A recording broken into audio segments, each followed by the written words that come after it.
Yo, this is Ultramag 7, the Culture Clip King. You are listening to Infinite Banter Podcast with my man DJ Soundwave. Infinite Banter Podcast, baby.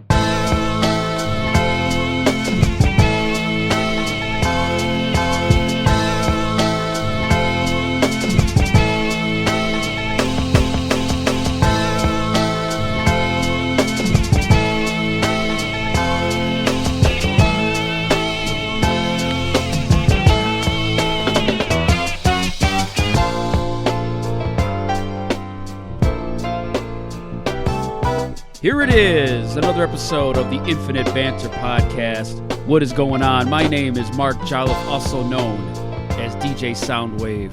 Really fun episode right here, but looking forward to this one for a couple weeks. The one and only Ultramag 7 is coming on the show. He does so many things on social media that I am envious of and definitely have to pay attention to because he finds ways to take clips and rework them. Audio from either videos or songs or someone else's podcast or his podcast or whatever, and he really finds a cool way of basically doing in that space of social media that catches your attention. And, he's also, by the way, featured on the new Chuck D album. The track is called Carry On. You could find it on the new Chuck D Presents Enemy Radio Armageddon. Man, go get that album if you've not heard it yet. But yeah, Ultramag 7 is on there on the track Carry On. So we got a lot to talk about. Stuff he's done with Princess Superstar and podcasts he's done, recent episodes he's had with Sadat X. So a lot to go over with the one and only Ultramag 7. So stay tuned. He'll be coming up shortly. But as we always do on this show here, before we go forward, we go back. And on my last episode, I had a returning guest, the one and only Rhinoceros Funk. He came on. He talked about a lot of stuff. But right here, he talks about the idea of buying beats, which is something he would never do. He makes them. He does his own, but pretty funny. Rhinoceros Funk on the last episode of the Infinite Banter Podcast. Flashback. But for now, it's solid funk +1, and that's it. I'm not working with nobody else. Don't ask me to work with you. Don't ask me to buy your beats, fucking bum. Yeah, man, I had a kid here going, hey, crazy. Man, I sell beats for $50. I'm like, does it look like I need to buy a beat for $50, motherfucker? I'm like, yo, man, do your research. Beats, what the fuck is wrong with you? Did he have a trench coat with, like beats inside of it? It's like, hey, man, what kind of he opened up the trench coat with his beats and his little dick. I was going to say, and a little thingy there. Yeah. I got a Ghostface kind of beat. I got a Nas type beat. What kind of beat you want, man? Yo, isn't that shit so fucking corny, yo? Really cool talking to Rhinoceros Funk. Every time he comes on, it's always an interesting conversation because it's not just about what he's actually working on. It always, the path changes. We'll start talking about movies or, how old Tommy Lee Jones looks or, wrestling from the 80s and Tony Atlas living in Maine. All kinds of crazy stuff. So definitely go check him out and check out his new album with DJ JS1 and Silent Someone. Silent Funk 3, Silence Before the Funk. Really cool album. Definitely go check him out. As he says, he's very Googleable. Speaking of Googleable, my man Ultramag 7 is on the show today. We made up some words during the interview that you'll stay tuned for. You might be writing them down and using them in everyday life, or you'll be saying to yourself, what are these guys talking about? Those are not real words.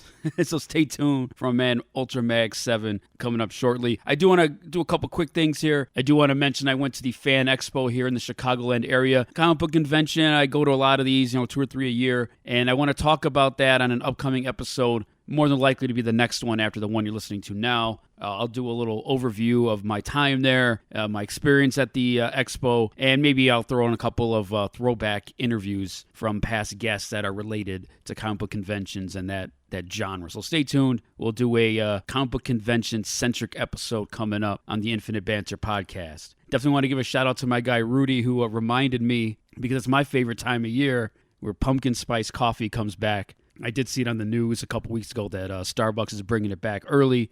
So all you haters who don't like pumpkin spice, I don't tell you, but I love it. I'm so happy. I wish it was just year round. I wish they didn't have it seasonal. Although it does make it special when it comes back. So I'm ready. I'm ready for my pumpkin spice. Was that one of the Spice Girls? Was there one named Pumpkin Spice? I don't remember. My daughter starts playing that what's that wannabe song? She discovered it and now she plays it all the time. But I don't know all their names. I don't think there's a pumpkin spice. There's an Old Spice or a Spicy Spice or something. I like Spice One, but he definitely is not part of that. Salute to the East Bay gangster, Spice One. But way later in the episode here, I will talk about my daughter just started a dance class and had some observations, let's just say.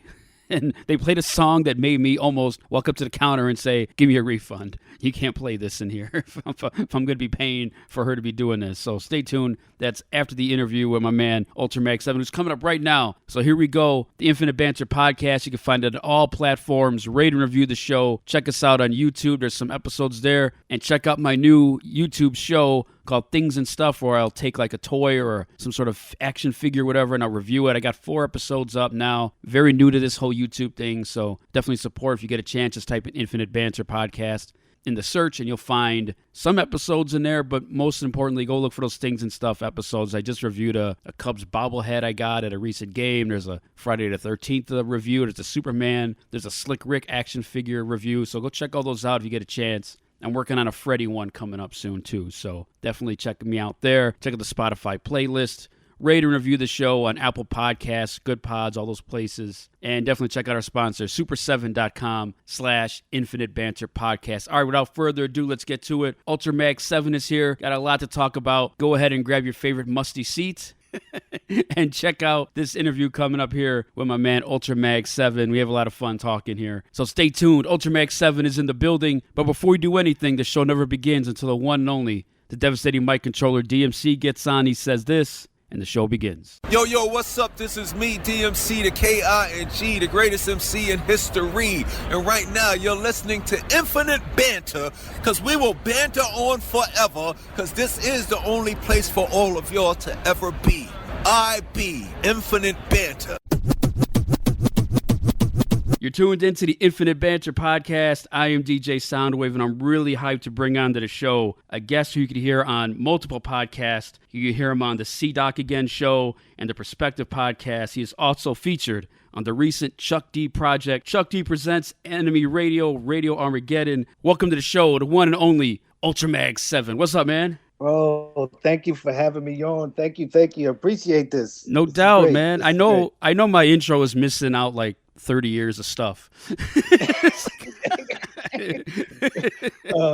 30 years of being hidden under a rock. Right. Well, I picked up that rock. Yeah. It's like, man, I like what's under here. Let me see what's going on. So, and that rock got heavier, because I keep finding more and more stuff the more you're telling me before we do this officially. Everybody listening, man, this is UltraMag7. My introduction to you, as I was saying right before we started recording, is I bought that Chuck D album a couple months ago, and I started playing it. I was like, what is this track right here? Who is this dude? And then within like that week, I think my man DJ Real One put out a video, and you remixed it, and it's like, man, this guy is like a social media god. He's doing the shit I want to do. He's working with Chuck. He's making great videos of his content.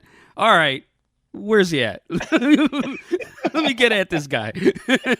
It's so weird. Like, I think I was telling you a little bit earlier that when you reached out and I talked to, one of my cohorts, C-Doc, and I said, yeah, he wants to talk to me about rapping. I said, dude, thanks for making me a rapper again, because I haven't done a song for like 20 years. So that go either way. I'm either gonna make you pick up the pen again, or you're like, man, this guy has no idea.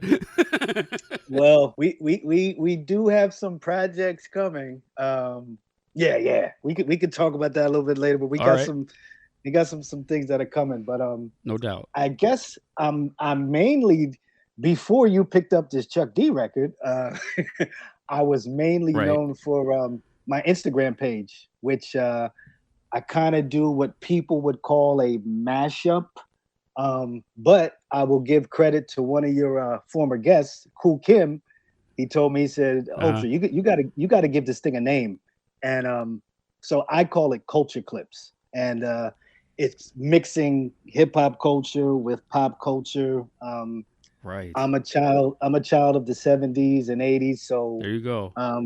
Guess it's kind of showing my age, but no, man, I just turned that age this year in April. I'm 50. Yeah. I'm exactly 50 years old. So I'm right there with you. My birthday's next month, so there it is. Yeah, so I'm in that range. There it is. Yeah, but Yeah, I do. I do these. I guess what people call a mashup, and I got known for that during, I guess, the pandemic. Even still now, people are discovering me, but I went from like no followers to I think I'm hovering around 60,000 or something just Man. from. I always say it to people doing these dumb little videos, and they're like, they're not dumb, and I'm like, just for me, because it was me sitting in the house just being bored. And I thought that there was this hip hop, I guess in my mind, I thought there was some hip hop thing building on social media, and I wanted to be a part of it. But I guess that was just the algorithm with all the people I was following. Just there you go, man. So, but I felt like I was neglected. I felt like I wanted to be a part of it. So. Right. You found a niche, man. I mean, a lot of people, I think during COVID, there's a lot of positive things that came out of it, is that people found Absolutely. like a lane, or a lane was created that you didn't maybe knew existed before. And you're like, man, I could do this thing online, or all of us were stuck. So yeah, we're watching the Verses and all that, to get our entertainment, and D Nice killed it. He was definitely keeping us sane through a lot of that. And so, yeah, it sounds like that's what happened to you. You found something for you to get into, and it's blown up a little bit for you. Yeah, it's crazy because like I just wanted to. It's kind of weird because I thought about this for a while, but you never put it together. But I'm like, I have all this hip hop knowledge and artistic views and all this type of stuff, and how do you put all of that together? Right. And it's kind of seemed to come together. And even I've stepped in your space, like podcasting, and that's something that came.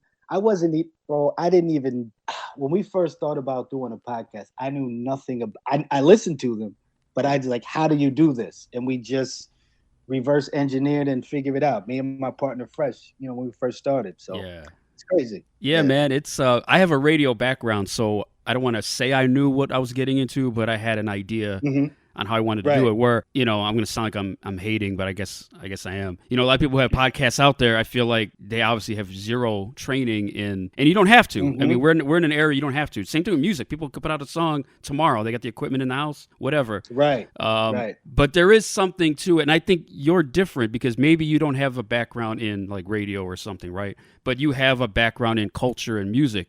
You bring something to the table, whereas opposed to somebody who just wants to talk about, whatever, some opinion they have, and turn on a microphone and think that's all it takes to do a podcast. It's a lot more complicated than that.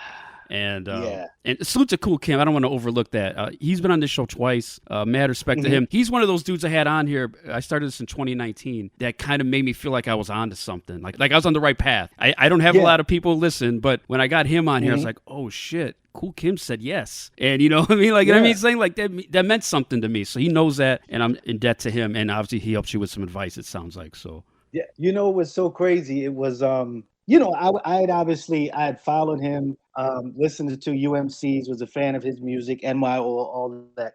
And he was doing like a lot of lives. And I think it was one day he was doing a live, but something he said had resonated with me. And I just was like, something had resonated. And then he was also on his show, I Am Hip Hop, the game show. And then they had kind of recently asked me to be on the show. So I wanted to ask him about that experience and everything. And so he was like, yo, just hit me up. And, I called him up and we had a great talk. And then later when he told me about, naming what I do, it was another live. And he was like, yo, Ultra, I'm going to introduce you and bring this up. But he said, yo, what you got to give this a name. He's like, you don't want to be 5 years from now missing this window of something nameless. Right. He was like, or somebody else takes it and does it and flips it around. And I got what he was saying. I totally got what he was saying. And I think I brainstormed with my homegirl Jennifer, and I was like, yeah, culture clips. That's what we're gonna call it, culture clips.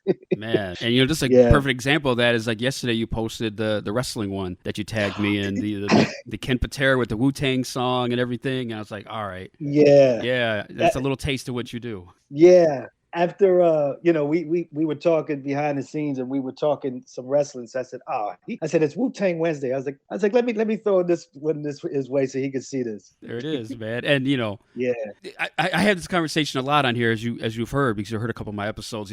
I'm a big fan of wrestling, and it's weird that like wrestling used to, I don't know how to word this. It used to not be, I think it's always been cool, but I think to a lot of people it was not cool. And like, I feel like a lot of hip hop people, you know, especially Griselda, right? They are kind of bringing that to the forefront, and they're like making it cool. Like they're making it like something to talk about on a rhyme or a song or whatever. And it's cool to see that, you know, Wu-Tang has been doing that from the jump. We just didn't catch it at the beginning, I guess. Yeah. As much. I you know, I don't know. Maybe I think there were different times for me where it was cool. Like I think when I was a really, you know, young kid and you're watching it, and because then we'd all go outside and try to emulate the moves. Oh my God. Or, you know, I'm this person, I'm this person. So maybe it was cool before we started liking girls. After we started liking girls, it's like, yo, we can't. That's it. You know what, man? You hit the nail on the head there, because I said this in the Rhinoceros Funk episode I did recently. During the the 90s, that's when I was in college and all that, I didn't watch. So I don't know when Hogan turned bad. I didn't watch it. Like, I'm aware of it, of course, but I mean, I didn't see it. Like, I don't know about the Monday Night Wars and all that. I didn't watch any of it. I was in college, dude. I was doing college stuff. It's like I didn't care. You know what's crazy? My cousin, he's been a big like wrestling fan, but he still watches, you know, matches. Like he'll still get like the WrestleManias. So I think it was during I don't know if it was during basketball season or football season or something. And I'm over there. You know, I usually watch the games at his house. He's like, I hope you don't mind if I go back and forth with WrestleMania. And I was like, you know, it's your house, bro. You do what you do. And then he went to the WrestleMania. So I'm like watching it. And then I don't know any of the wrestlers, but then I saw Rhea Ripley. And I'm like, yo, who is she? Yeah, she's like, who is this? Yeah. She's real, man. she was real. I think I started following her on Instagram. Yeah. I'm like, yo, who is this chick? But I'm not back into it, but at least I have somebody I can recognize. Yeah, there's a lot. I mean, I still watch it. I mean, I'll admit that my interest has kind of waned over the last few years.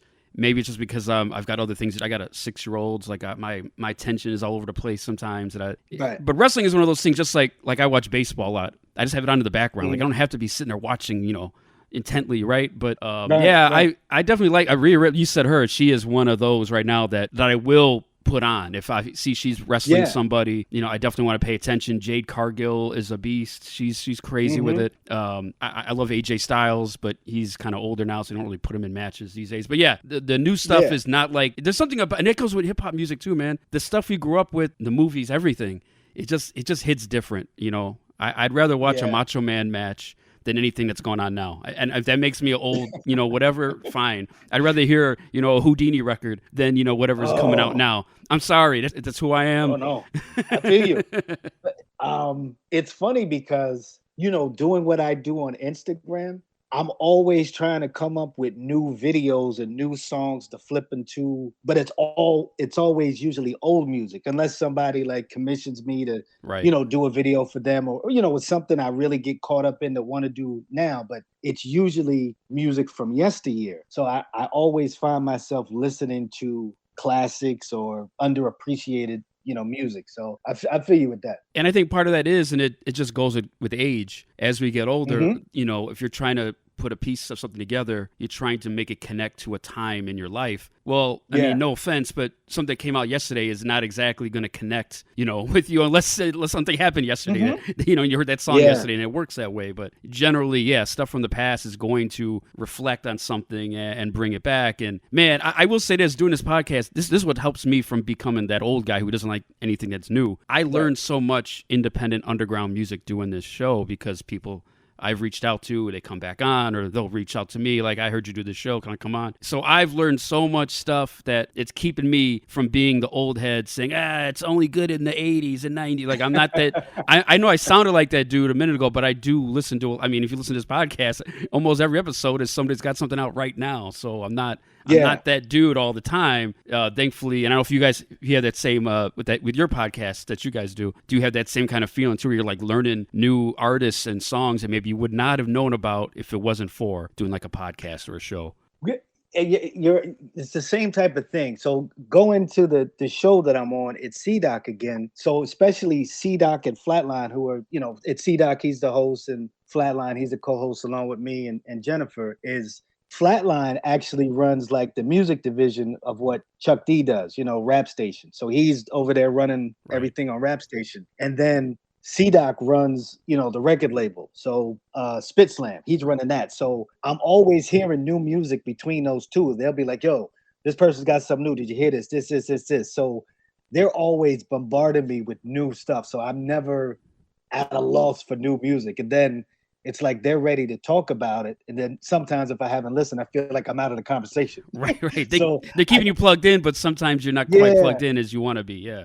They keep me plugged in, but I got to stay up to date with them because they're like, they're going back and forth. But I think the only time where I felt like the old guy, it was around, I think maybe 2010. It was right before Rock Marciano came out with Marsburg. And at that time, all I listened to was Ghostface and MF Doom. I'm like, yo, everything else. Right. I was like, that's it.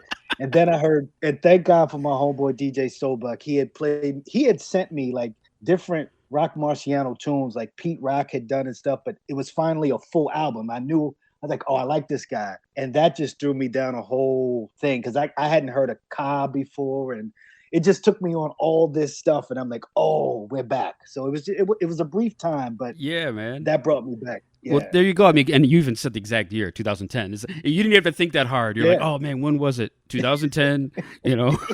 I'm only Ghostface and MF Doom. That's all I like. Oh, and I remember it very well. See, it was a dark time. Well, you know what? I mean, think about it too. I mean, the different eras. I mean, hip hop is all about, it changes. I mean, right? It just changed just now as I'm talking to you. Like, there's always something new, some new style, some new whatever. And 2010, absolutely. I'm trying to think like, well, what was hot back then, right? I mean, you're coming off Nas and Jay-Z stuff, right? And, you're coming out of the Cam'ron style where everything was changing, and you might not have been down for a lot of that stuff that was on the radio, but Rock got you back, and salute to him. Yeah. It's, because like I said, I've always been a big Doom fan. So I was like, whatever Doom puts out, I'm going to listen. And then I was big, Ghostface. I'm like, okay, but I was just listening to that stuff on repeat. Actually, you know what? Another one, because we just had him on the show the other day. I used to listen to a lot of Thurston Howell III. So it's like, those were my go-tos. Those were my go-tos. Yeah, man. I just saw you had him on, too. I got to get to that episode, man. Oh.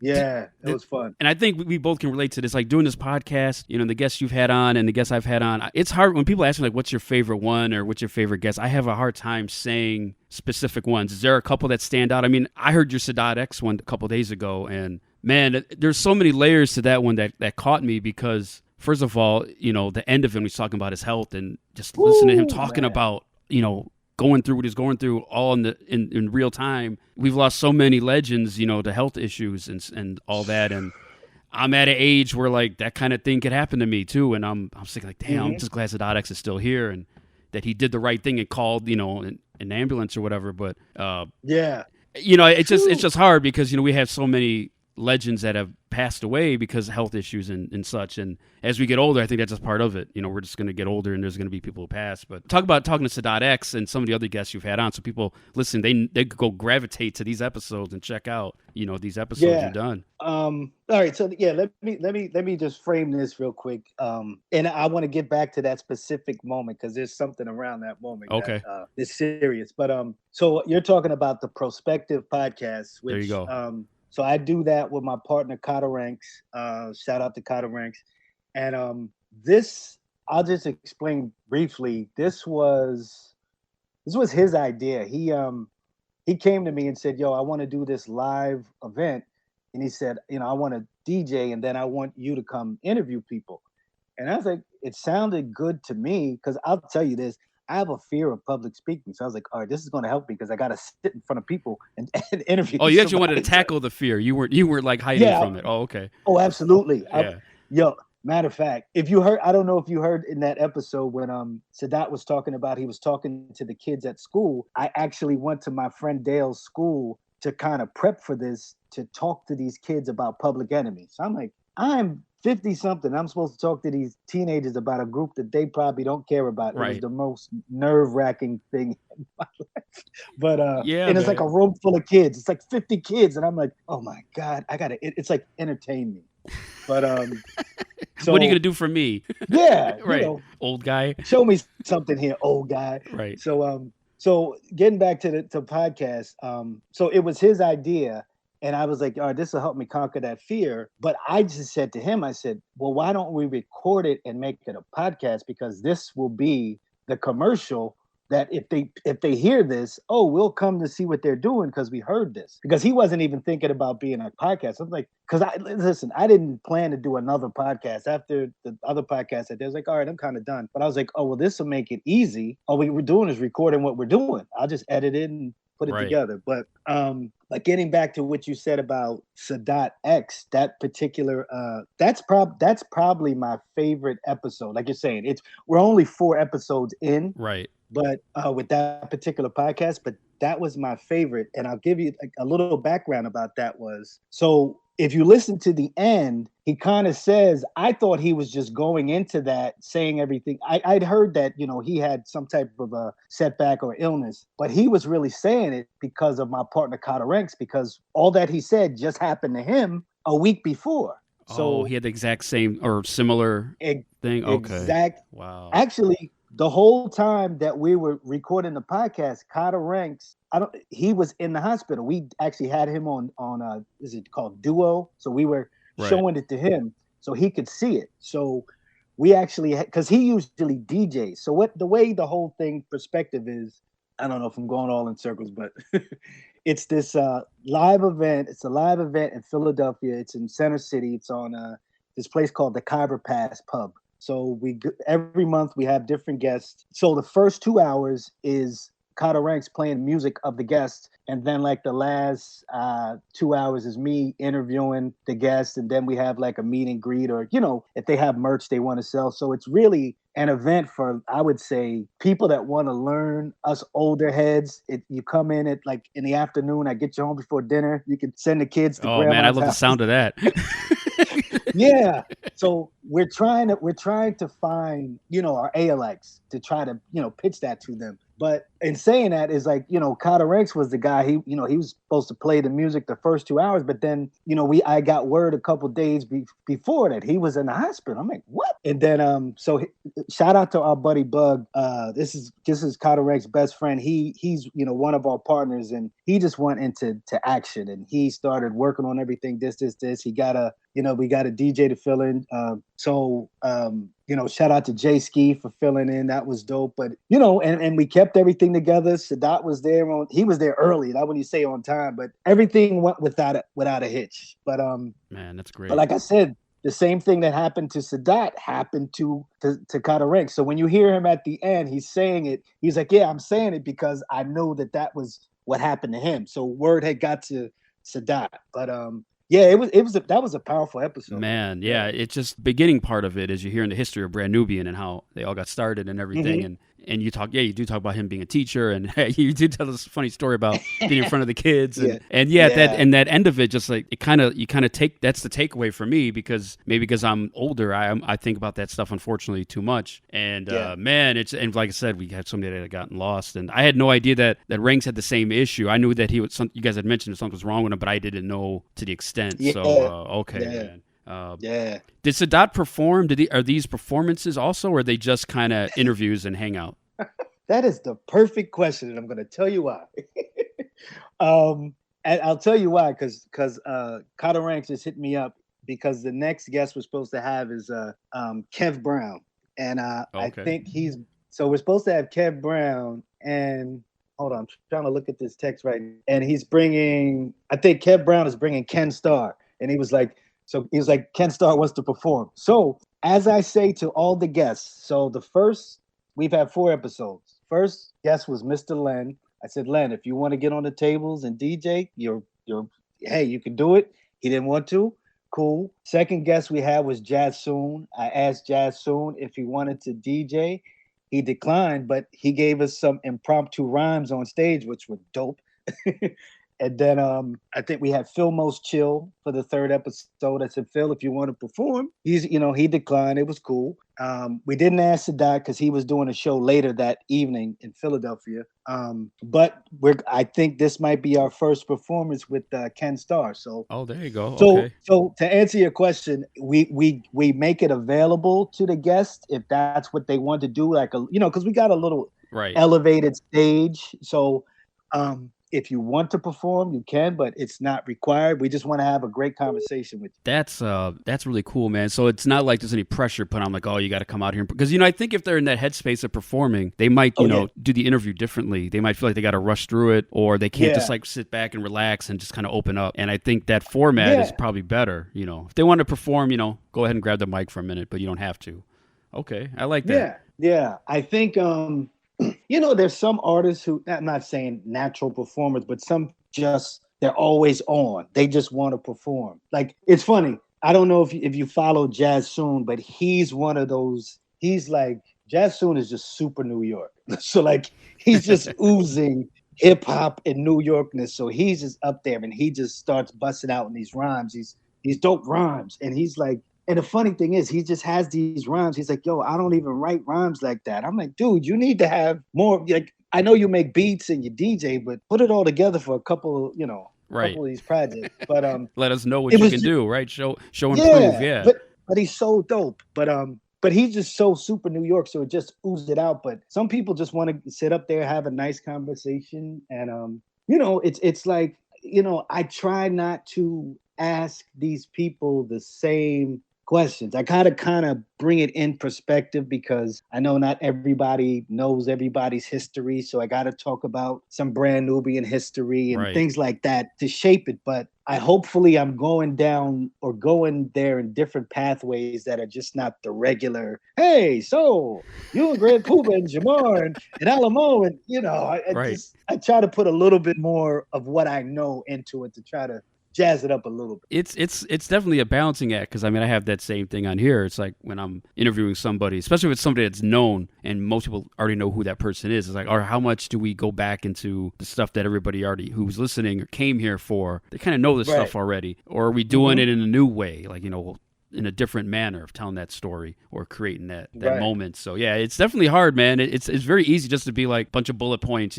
this album came out, what happened to this album? And Grand Puba and you guys, he wasn't on the second album. Of course we all want to know that, but some of us heard that story somewhere else before. So unless he's got a different take on it, it might be like, do I tell that story again? Do I bring that up again? And I'm sure sometimes they don't want to talk about the same stuff all the time either. They'd rather talk. Maybe somebody wants to talk about Rod Strickland, like he was talking about basketball. Maybe he'd rather talk about sports instead of talking about the third Brand Nubian album or whatever. Yeah, and that's the thing that I think of because even as far as doing my homework and being a fan of these people, I watch their interviews. So I'm watching ones and I know what I don't like, what bores me. So I'm like, if I got to be on the stage with this person, I have to do the balancing act of, like you said, how do I introduce this to somebody who's new, who doesn't have this seasoned amount of information that I have, but still entertain myself too. Like, hey, I still got to be up here for an hour and a half. So how am I going to entertain myself? Right. So and then how am I going to entertain him? So does he get many questions about basketball and sports and stuff? So that's why I threw that stuff in. I'm like, let's just divert, because we can talk the minutia of, in God we trust and all, one for all and all this stuff. But let's talk about your life. Let's talk about some music. Right. And when he brought up that story at the end, I felt he kind of did because he was comfortable with that, so. And then there's moments you just want to geek out. You just like, you know what? I got to know about, I got to know about In God We Trust. I got to know what happened here. The different versions of Punks Jump Up. I need to know about that. And you guys got into it. So as a fan, I'm like, here we go. We're cooking here. Now he's talking about Punks Jump Up. I know about it, but maybe there's something more that I never heard before. So there's that part of it too, Man. Let me just say this real quick. I'll when I find this episode, I'll send it to you. But shout out to my man Overlord of Fresh. I used to do a podcast before all this other stuff. I know it sounds like I'm doing a million things, which I do, but I had a podcast called People's Distinctive Travels, and we interviewed Divine Styler. Oh man! And I knew like this was the holy grail of interviews for Fresh. So when we were sitting there, we're talking with Divine, I was like, I kind of just let him go, because I was like, of course, no, I love Divine Styler. Like, I love Divine Styler, but I knew what this meant to him. So I was like, I let him carry more of the interview. That's great. And I was just, but it was, I got my stuff in there because I'm a big Divine fan, but I was like, but it's so good to see somebody in that zone, and I'm like, all right, bro, just do your thing. Do your thing. Yeah, man. And he had this minutia questions, and Divine actually told us, he was like, yo, this is the best interview I ever had, and he was like, his mind was blown. There you go, man. And I'm sure Divine Style appreciate that because he's come from a place, somebody who actually knows all his stuff. He's researched them, or just because he's a longtime fan, he's asking questions that a longtime fan would ask, as opposed to someone just last night just went on YouTube and watched a bunch of clips, or like, oh, Divine Style. Yeah. He did stuff with Everlast or something, whatever. Like, there's more to it than that. It's like, come on. Yeah. It's man. Yeah, because I was telling him about, like, because everybody has he's not saying he's an obscure artist, but and he's really not out there that much. He's kind of in the cut. So the fact that we even got the interview, was a huge thing. Yeah. But there was, like I said, there was so much minutia, and I got to tell him on the episode. This is what was dope. I think I was in. Is it 11th or 12th? No, it had to be 12th grade. Anyway, it was English class. And we had to come up with all these different poems. So we had to have like a book of poems. So I'm writing some stuff, and I'm like, this is like due tomorrow. So I'm like, what am I going to do? And I started thinking, I'm like, well, she doesn't know about Divine Style. So I took Tongue of Labyrinth, 18 billion doors with additional. I took that and wrote that down. The teacher was like, oh my God, this is wonderful. You should publish this. I'm like, well, slow down, lady. Slow down. Publish. We're going to have a problem. It's like I think BMI is going to start knocking at the door. But I got like an A on that. So I got to tell Divine that. I'm like, oh, thank you for getting me an A in English class. He was like, no problem. But so it's cool to, just little things that happen to me, like when you're such an uber fan of somebody that you get to tell them. Oh my God, man. Those moments. You just took me back. I don't remember what class this was. It might have been like some sort of humanities class or something, but I think it was like in 8th grade or freshman year. They wanted us to write something like profound on a piece of paper and put it in like a bucket, and they would read all of them. And I wrote down, money is the key to end all your woes. Nobody knew where I got it from. You're laughing because you know what that's from. Money is the key to end all your woes. Yeah. I didn't finish. I should have put your ups and downs, your highs and your lows. I didn't but I put that in, and the teacher read it, like, oh my God. Well, that's exactly what it is. It's about corporates. And I'm like, yeah, it's corporations, and the money agreed and everything. Yeah. I wrote that. Bro, what's so funny? Back then, nobody would know. Like, I couldn't get caught back then. But it's just like, there's so many like things that you hear in rhymes that are just profound. And it's like, yeah, man. I love the words and putting it all together. And anyway, I guess I'm back to being a rapper again. Yeah. Well, what's funny? Speaking of that, so, I want to bring up the Chuck D, connection here, but you told me that the song you did with him on his latest album, everybody go check it out. First of all, I love the concept of his album. It's like a podcast. It's like a radio station. It's just like, I think I commented this on the podcast here and some other places, that it felt like you were like going through all the radio stations, and Chuck happens to be the DJ host of all the stations you go to, but there's like a different song and a different feature on there, and you hear the drops and everything. I just love it, man. It's such a cool idea, and everybody's got short attention spans, so like all the songs are like a minute and a half, 2 minutes, so everything kind of jumps really quickly. But you had said that your verse on there was the first time you wrote something in a long time. Tell us the backstory of that, and of course you can always get into like how the hell you get a Chuck D out on his album, man. How you do that? I can't even say it. How the hell did you do that? Well, so as we said, the show that I'm on, it's T-Doc again. So just real quick, I basically was a fan of the show. Like, I would watch the show because one time he was, I believe he was interviewing Chill Rap G. I love Chill Rap G. So the power. It just came across me. Exactly. It came across on Instagram. So I went to go watch the show, missed the show. But then every week after that, I would check in. And so I would always say what's up to them in the beginning. Jennifer, C-Doc, at the time, this guy named So Chuckified. So I was always be like, in the comment section, yo, what's up? And so after enough of that, they see me, and I wasn't overbearing. I was like, hey, what's up, you guys? And then I think they heard that I had the podcast that I did with Fresh, People's Distinctive Travel. So they brought me and my homeboy Fresh on there to talk about the podcast. And so we were kind of promoting it.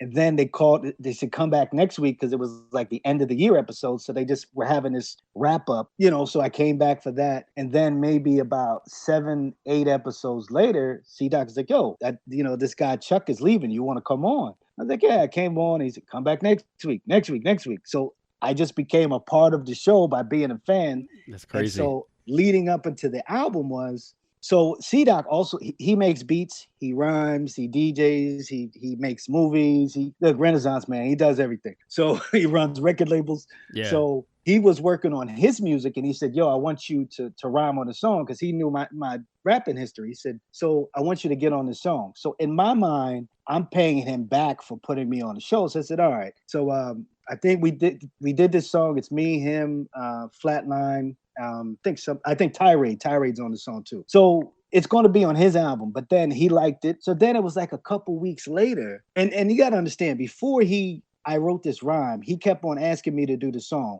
And I'm like, no, bro, I'm fat, I'm overweight, I got no breath control, I haven't written rhymes for 20 years. Oh, man. So, but the only reason I did it was to pay him back for being on the show. So then he hits me back, yo, I got another verse. I'm like, the same thing. Bro, I'm fat, I'm overweight, I haven't written the rhyme. He's like, yo, it's with Chuck D. I'm like, oh, you need the verse tomorrow? Oh, right. Wait a minute, where's my pen? Wait, you need 5 a.m.? What time do you need this? So when he said the song was going to be with Chuck, I was like, what? He's like, yeah, I'm working on this Enemy Radio album. And he gave me the whole thing. Like, it's supposed to be like this radio stations and you're turning and it's like this. And he told me, he was like, think of like Paul's Boutique and a public, maybe like Fear of a Black Planet with how, and then even the Bomb Squad production, but more kind of like Fear of a Black Planet-ish. And I was like, okay. And so, it's funny because I did my rhyme, sent it to him. He was like, cool. And so you don't hear anything back. So I'm like, Chuck going to use this or whatever. Who knows? Right. And I didn't ask him. So then he sent me an early copy of the album. And there my song was there. I'm like, okay. Oh, okay. I'm next to Chuck. I'm like, oh, okay. I'm getting all happy. And that's crazy. So I'm like, yeah, bro. I mean, idea. It's like, did they even give you a concept of like what to write about, or was it just come up with something and we'll just make it fit? Like, how did that part of it go? No, you know what? Chuck's rhymes were already there, so I just had to fill in this small space. Gotcha. So, listening to Chuck lyrics kind of put me in that mode of what I wrote. And it was like, obviously with Chuck there's a little bit of politicism. I don't even know if that's the word. Is that a word, politicism? It is now. Political. It is now. Yeah. In your next verse, you're going to put it in there. It's good. My next album's going to be called Politicism. Dude. Yeah. I want to hear that. We're going to use the piece from, this is going to be the intro to the album, Politicism. There it is. You can't even say it. There we go. Political something. But it just put me in the mode, like listen to his lyrics. He always has a little bit of that. So I took some of that and just, you don't want to overdo it. Listen, I'm not Pharoah Monch. You know what I mean? I can't, right. I'm not Eminem. I'm not Pharoah Monch. And that, the song doesn't even call for that. I basically said to myself, don't overthink this. Just say some stuff, get out of there. And it's funny because I'm not saying you have a favorite, that you have a favorite line, but people always say to me, the musty seat. Like when I said that, C-Doc always says that. He's like, yo, I love that line. I'm like, I wasn't even going for anything like that. It was like, it's what rhymed. Musty seat, it's what rhymed. So I put that. But he loves that line. And I've had a bunch of people come up and say that to me. I'm like, wow, it's always something that you don't think about. That's crazy. I mean, that's true because I've had, so many artists on here and I'll say to them like a song I like. And they're like, that's not the song that people always ask about. And I'm surprised that you like that one or vice versa. Like the song that they thought people would hit, connect with is not the one that people are liking. So it's the same thing with the verse. You never know when you're writing a song like that, that what's going to connect, right? I mean, you probably, man, I had this opening line and the way I end it, it's like, oh, well, this one right here. It's like, yeah. My thing was, what did I say? Look, you forget your own rhymes. I said, about the phone. I said, in my pocket, there's a weapon that I use for information. Y'all just use for texting. That's the one. I'm like, okay, all right. Yeah, that was deep, that's man. my thing. Yeah, that's what I'm thinking. I'm being deep. And they're talking about the musty seat. Right. So, I'm like, oh. Probably because, like, yeah, we all are guilty of that. Next, well, what I heard is what you said here, which I can't relate to, or I do know about, but it's not me. Yeah. It was funny. It took, I guess, it takes people back, because I guess when I used to be on the bus, and I don't know if this was for you, but there was always this like one seat. Maybe this girl had the cooties, or this guy didn't take a shower, and that was their seat, like. The third row seat in, like that's their seat. That's the musty seat. So that's what I was thinking of. So maybe that happens to everybody. I don't know. No, it's true. I'm in the Chicago area here. The CTA, our buses, our trains. There's always, there's a spot. You can tell, and you know where not to go. Yeah. You know where the musty seat is. Yeah, man. Change cars at the next stop is usually what I have to do. Some guy's gonna cut he's gonna cut his toenails today on the train. All right. Next stop, we get off and get on the next car, and hopefully it'll be better. Oh man. Because I don't like feet. Oh wait, hold on. I don't want to open up that can of worms, but yeah, man. Man. But man, no doubt, man. That the Chuck D verse, just. Man, salute. I mean, that's got to be like one of the biggest thrills of your, I'd say your hip hop career, right? Your hip hop life, to say that. You could just always, hey, look at this. I'm here, right after Chuck.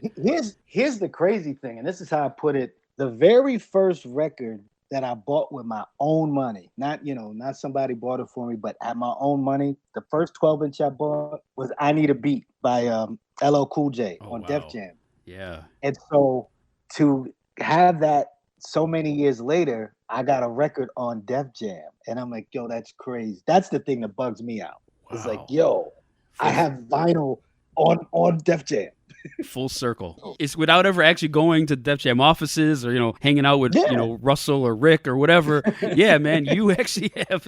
That's, man, I can't even put that into words. That's pretty crazy. That's pretty crazy, man. It's and here's the crazy thing. Like, this is stuff like you would know about the album, but it was supposed to come out on Spit Slam. So it was Chuck's label. So at first, when C-Doc did it, because I have a different version of the album. And so he was like, okay. I was like, oh, this is dope. I like it. And he was like, yo, Chuck really, really likes the album, and he's thinking about taking it to Def Jam. I'm like, what? So, once you get into that right. Major label machine, then it takes longer. So they put it in that machine and like, yo, and then it's like, we got to clear some of these samples that you got. So they basically came with the number, but the genius of C-Doc, he figured a way. I'm not going to get into that, but right. Got it done. C-Doc figured it out, and shout out to M-Rock, because he helped with the project too, but those guys really put something together that it's funny to me. As I told him when I first heard it, I'm like, dude, you're a genius. I said, the sound that you have on this record, people don't do anymore. So I said to somebody like, so for you remember this sound. So it's like, oh, it's a return to it, but maybe a little slight different thing. But for somebody who hasn't heard this, it's a new sound to them.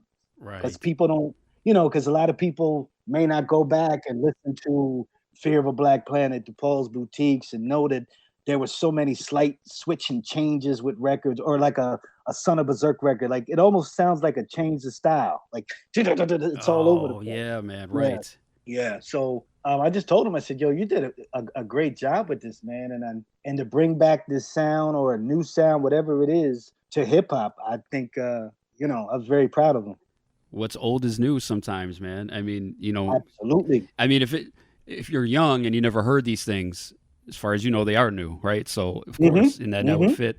And what's crazy is like, so that album was on Def Jam. Then Public Enemy actually has an album come out, like a month later, and I got it on Bandcamp. I don't even know the label, to be honest, because I just gave it the $5 or whatever on Bandcamp and just have it on my app. But I don't even know if that's considered a Def Jam release or if that's whatever. I know he put it out there for the fans, and it was like basically a free album in a sense. So that's what flips it to me. It flips on its head. Like, Public Enemy's got an album that's not on Def Jam, but Chuck does. So there you go. Yeah, they just put that out there for the fans, and that's like independent. But I think C-Doc, they're doing some vinyl. I think he just got the test press back for that. Yeah, I did see that. I need to get on that because I forgot to. Yeah. When I did the Bandcamp thing, I saw there was an option to get vinyl, and I got lazy, and I just wanted to hear the album. I didn't get to the vinyl pre-order. Man. Oh, we'll see if we can hook you up. Don't even trip. All right, there it is. I'll talk this. And listen, I'll try to talk to C-Doc. See what we can do. Man, salute to C-Doc, man, and I just started following him on Instagram too, and he's doing something that I can't believe I never thought of. I'm assuming it's his son, right? His kid's holding records in all the pictures. Oh, yes. I have a 6-year-old daughter, and whenever I post pictures of her, all the likes, all the comments. When I post my shit, nobody cares. And I was thinking, like, man, I need to post some pictures with, the podcast with her, or maybe people will care. Yeah. And I was like, oh, he's genius. He's combining his family with hip hop. That's it's so simple. And I was like, man, why didn't I think of that? Salute to him. You know what's funny? That's how I discovered him, because when he was promoting the show, I would see him on there with pictures with his son Davey, with his son Rocco. And that's really what caught my eye. Like, okay, this guy's here with his kids. And I don't know how old Rocco was then at the time, but Rocco's the younger one. And he always be like, it's C-Doc again. And it was just cute. So yeah, he listen, it got me on a Chuck D record. That's what's up. That's really the backstory to all this, right? Listen, him and his son saying it's C-Doc again got me on a Chuck D record. That's how it happened. That's awesome, man. Yeah. And I had Andy Katz on here. I don't know if you're familiar with him, who does a lot of the bios about, where a lot of the famous pictures are taken, like the Glenn Friedman stuff. And he's worked with Chuck in the past with some stuff. And just him telling me all his travels and the sites he's seen. And that's what I love about doing this podcast, man. I know you're in the same boat here, is that you run into people that you never heard of before, then you go down that rabbit hole on YouTube, or somebody does a post on Instagram or something, and like that's how I, basically found your stuff. I'm like, wow, man, this guy's doing some cool shit with culture clips. Like, I had no idea. I mean, I knew it. It's one of those things like, I should have known to do this. I like wrestling. Why didn't I not do this before? What's wrong with me? Bro, the crazy thing with that is now I get asked, like, artists like ask me to do, like, I get paid for it. Like, that's crazy. That's what's up, dude, man. I will give you a full circle moment. Oh man, here we go. Full circle moment. So when I rapped, we talked about this offline, but I rapped professionally with Princess Superstar. And this is back in the 2001, 2002s. And she had a big hit in the UK called Bad Babysitter. And it was produced by the High and Mighty. So it was Mighty Mai did the beat. Wow. And Mr. Eon rhymed on it. And so, obviously you don't take the people you do songs with on tour. Right. So I was filling in that part of Eon. So I would do Eon's rhymes. So now fast forward, they just dropped their new album. I did one of the videos for their rollout for that album. A song they did with Chub Rock called, it's dope because it's a song they did with Chub Rock, and it's called Funko Mart. And it was a record store because they're from Philly, and I grew up right across the bridge from Philly and Jersey, like 15 minutes away. So it was a record store we both frequented. To have that full circle moment, I'm like, oh, this is crazy. Man. Yeah. And did they give you an idea, like the concept of like what they wanted, or was it just free reign, do what you do, you're the artist here, you curate, or what was the concept behind it? It was basically kind of do what you do, but they had a couple pieces they want to throw in, like, couple things that Eon rhyming or Milo scratching, but basically kind of do what you do, which is, I try to bring what the person is saying to life. So if you're rhyming, it's like, oh, I threw this guy down a flight of steps. I'm usually going to have somebody throwing a guy down a flight of steps. There's a movie clip somewhere that has that, right? Yeah. But yeah, but I try to keep it linear. Like, I don't like to have it like one's a cartoon, the next one's a different strokes, and the next one's facts of life. Like, I try to keep all the characters kind of together the best I can. But yeah, I think they So, you know, I handed in like the first version. I think they said just sprinkle a little more of us in there, and that was it. Like they were easy to work with. Oh, that's great. Thing is, I'm super huge fans of those guys. I was telling, I don't know, are you a High and Mighty fan? Oh yeah, man. I definitely, B-Boy Document, all that, back in the day, I used to play that. I mean, I haven't heard anything from him in a minute, so I'm feeling like I'm missing out that you're telling me that there's a video, and so that means there's no music, which means I need to get on as soon as I hang up with you. I need to get on hearing their stuff. Let me tell you what they did that nobody does, and they continue to the tradition. They do a DJ song. So they always have a DJ song. So they have a new DJ song on this album. I'm like, I was like, God bless you guys. It's like that you're continuing this tradition, that you still do this. Man. It's a great album. It sounds, they haven't lost a step. It's like, okay, this is what a High and Mighty record should sound like in 2025. They haven't missed a step. That's perfect, man. For old heads like us, who remember them, from 15, 20, 25 years ago, of course. Yep. We don't want it to sound like, drill music or so. You know what? We don't hear them doing something else. So yeah, if it sounds like High and Mighty, let's get on it. Let's hear it. Right. Yeah, it sounds like them. It doesn't sound like anything else. I'm like, okay, this is perfect. Man, and speaking of music, thanks for sending me, the Princess Superstar stuff, because I've only very, very vague, idea of who she is, but I'm actually like getting like a little more of an idea like how dope she is. Like I don't feel like people talk about her too much, and talk about how you got connected with her. I mean, I know there's a lot of stuff there, but man, this is a great story. Oh, here we go. All right. So, I'm sorry if I do this. I always got to go back a little bit to bring you up to speed.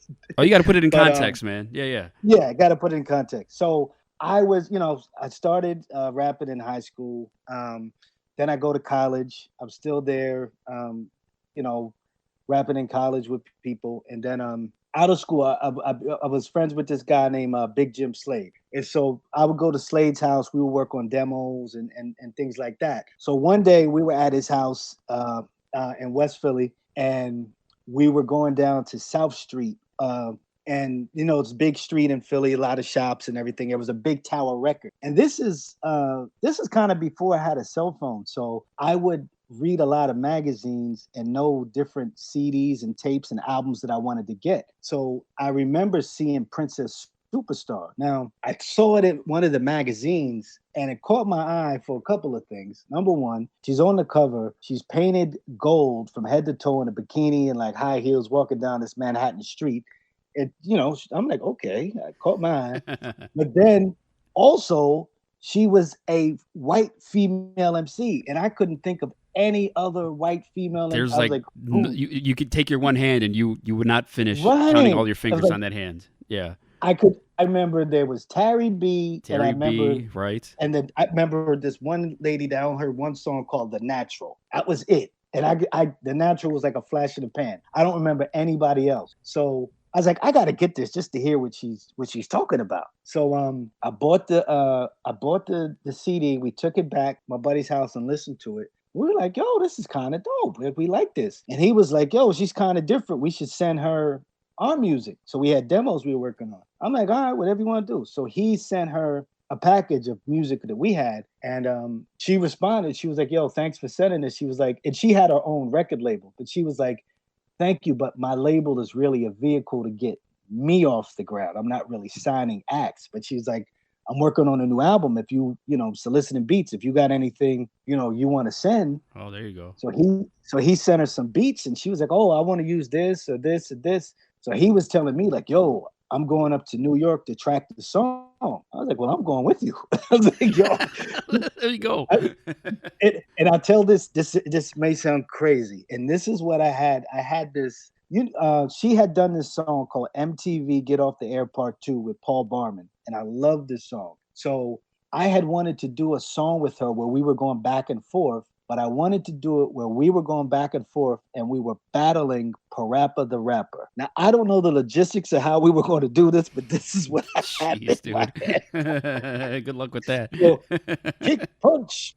I don't know how we were going to do it or whatever, but this is just this grandiose idea I had in my mind. So I went with him. We went up to New York, and he's tracking a song, and she and I just hit it off. We just became friends. Like, hey, we're talking all this music stuff, and it was her and Curtis, who I'm still friends with. That was her engineer, producer. So they're working on that. Me and her are just talking, and then she's like, "Yo, I got this song. I need a hook on it. You think you could come on some hook?" And I'm like, "Oh, all right." So I'm like, I'm like, stand up, hands off, Prince of it. I think of something, and I'm like, all right, yeah. She's like, all right, well, go in there and say it. So I say that and do that. Then I go to my buddy, after we're finally leaving, we did everything. I'm like, yo, we both got placements on this album. That's crazy. Like, we just met her.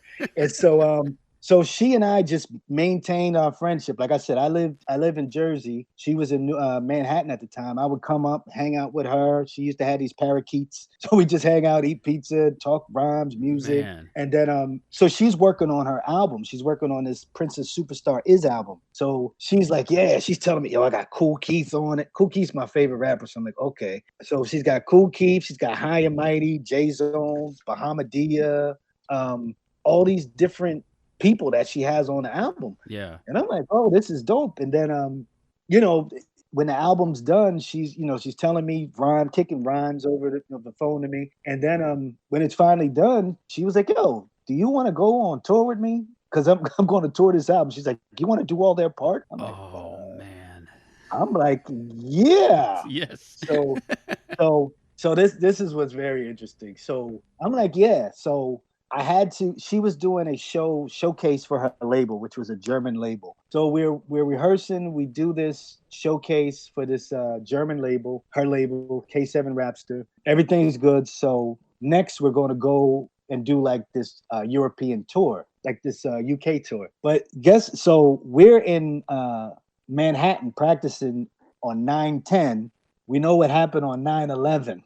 Right. So luckily I got out of Manhattan on the 10th. Like, I went home because she even told me, like, yo, you can stay at my crib because we went late into rehearsing. But I was like, nah, I got to go to work tomorrow. Luckily, I went home. She got caught up in a bunch of that, but she was okay. But our tour was to start in October. So this is like a month later. We're getting on a flight, and people were, scared to get on. It's not the same as it was right before. Not the same. So we fly over there. We go to the UK to do the show, but a lot of the shows got canceled. So we only did like a few shows. So let's just say I was supposed to make a whole bunch of money. Oh man. And these shows got canceled, so I made a whole little bunch of money. Yeah. And I had finagled a way to get out of my job for like a month. And so after that, I told her, I said, yeah, I got to quit this band, man. I can't really do this. I said, because it's not stable. So I quit. No sooner than I quit does Bad Babysitter become a hit.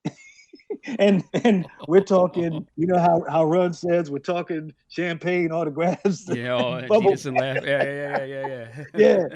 So Larry put her inside the Cadillac. The chauffeur drove No Cadillac for you, though.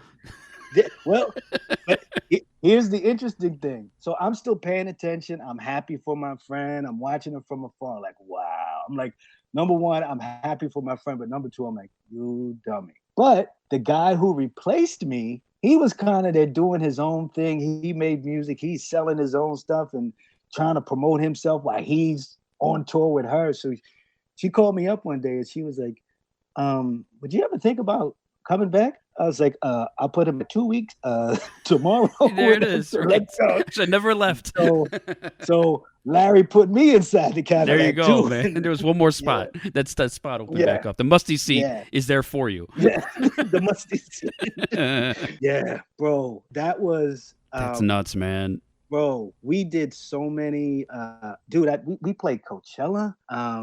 Like the main stage, I remember we did this festival out in, I don't even remember what country it was. Like we did a show with David Bowie. I mean, obviously he's the headliner, but it was this big festival. I'm like, I can put that, I met like No Doubt, and because this song was like huge. Like, listen, it was so crazy. This song was so huge, but then we come back to the United States and we get booed in Central Park. But I'm like, we were stars. We were the Beatles in the UK. Oh man. So over there, they were loving it, but over here was just kind of a shoulder shrug. You're saying not the same thing, bro.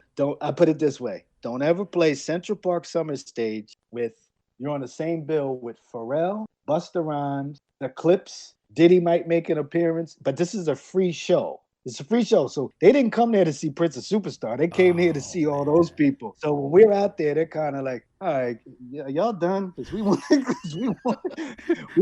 to see the clips. Because this is when grinding is like, so it's huge. You're talking like 2004, right? Something like that. Yeah. Yeah. So this is when they're all together. So this is all Star Trek. They're gonna bring out Khalees. They might do Pastor Cavassier. Like, this is huge. It's like, are you guys done here playing around? Yeah, we want to hear Touch It. We want to hear Busted You Touch It.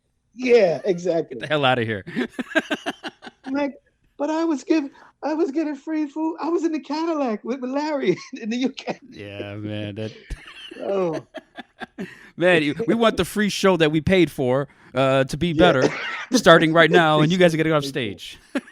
Yeah. That's crazy, man. Hey, you know how that is, man. It's different, right? Over there, it's a whole different vibe than over here. I feel like, man, I've had this conversation so many times. American culture is very disposable and forgettable, and a lot of times we don't appreciate what's happening now and appreciate what happened before, and it's just, what's the next thing? What's the next thing? What's the next thing? Hopefully, a couple people were digging what you guys are doing, and that's all that matters.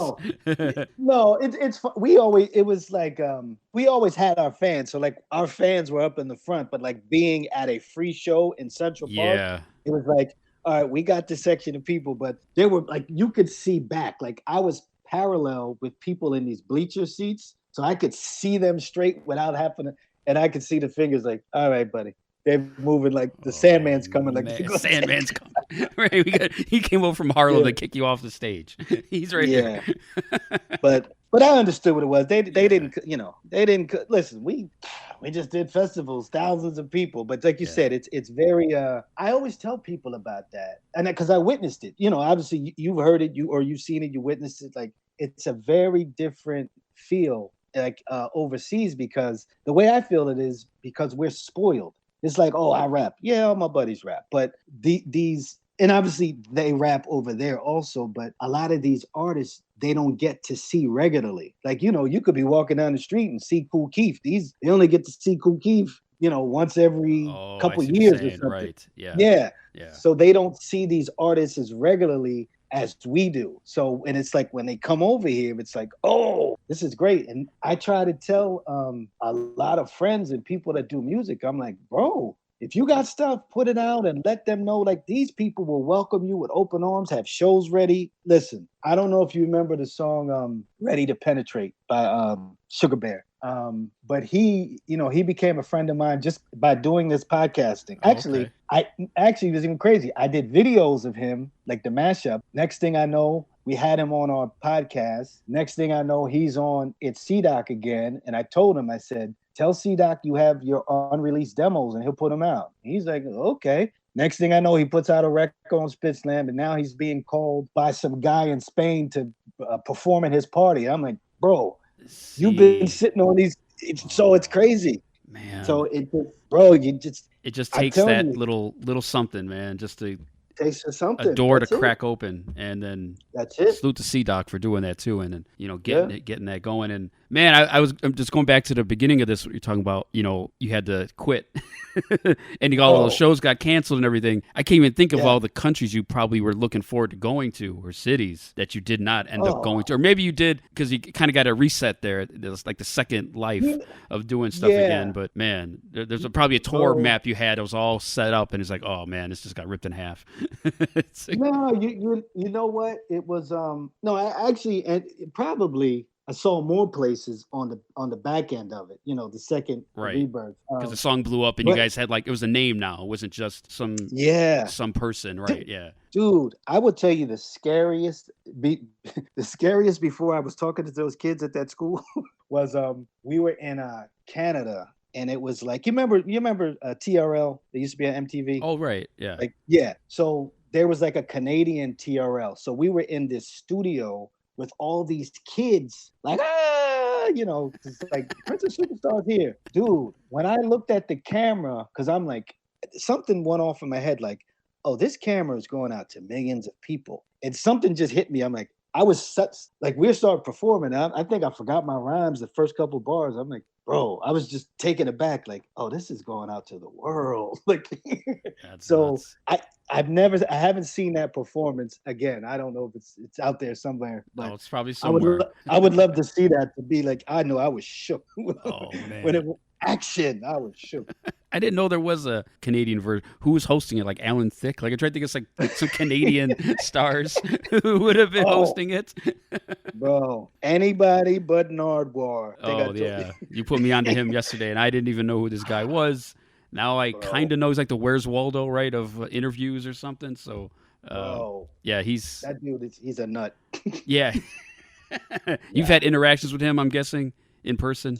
Yeah, was we were doing a show in Vancouver, and this guy just pops out with this tartan outfit that little Bobby had, and his whole look, and his voice is like, it sounded like a woman's voice. Hello, Princess Superstar. I'm like, who is this guy? And he starts, if you've ever seen any of his videos, he just starts pulling out the most obscure stuff. And you're like, what does this guy work for the feds? Like, how does he know all this stuff? And the funny thing is, this is 25 years ago. So we didn't know who he was. I think at the time, this was probably more like a Canadian thing, like a Vancouver thing. And as years went along, I'm like, wait, why do I know that guy? Why did I know that guy? And it hit me. I'm like, oh, we talked to this guy like 25 years ago. So it bugs me out when I see, like, you know, he's got interviews with like Jay-Z, Tyler the Creator, and Pharoah Monch, like all these different people. And I'm like, wow, this is crazy. He found a niche, right? I mean, it's kind of like goes back to the beginning of, you know, when he came on here. It's like you found a lane. He found his I mean, he's a weirdo. He looks like a goof. But for whatever reason, I mean, people are just gravitating to this guy and they want to talk to him because he's so out there. And I guess I got to start looking up some interviews with him. I mean, it's just... I Googled him when he told me about it. I'm like, what's a nard? What does that even mean? Is that a brand? Is it a person? What is that? And I looked it up like, oh, okay. This guy looks like Where's Waldo or something. I don't know what this guy's doing. See, but I think I praised you for not being brainwashed into all this stuff. So like you still remain pure. You're still good. Thank you. Well, that's the only thing I'm pure with.